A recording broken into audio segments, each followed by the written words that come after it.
Selamat siang, saya Dr. Dewi. Siang ini mendapat pasien batuk, slemnya terasa tidak enak di tenggorokannya. Jadi saya akupuntur saja yang sederhana. Ya, juga pasien rada suhu badan naik. Ya, kita ambil. Ini saya ambil BL11 dan BL13 ya untuk batuknya. Kemudian saya ambil hitan misurugi dalam telinga, dihubungkan dengan GV20.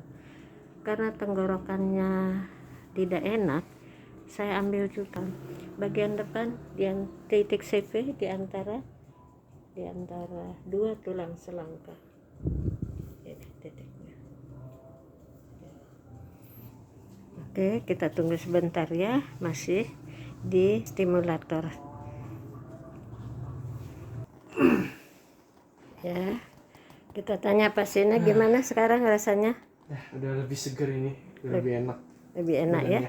Berkurang batuknya ya? Iya, alhamdulillah. Iya, ya sekarang kita ambil ya. Iya. Yuk dibekam kering ya.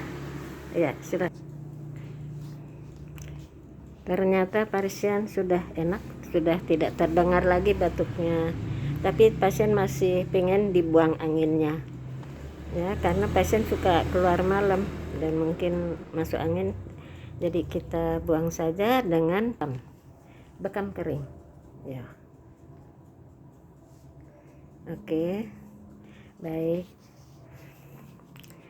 Dari pengobatan batuk dan rasa meriang pada pasien yang kita lakukan. Terima kasih, sampai jumpa lagi di video berikutnya. Salam.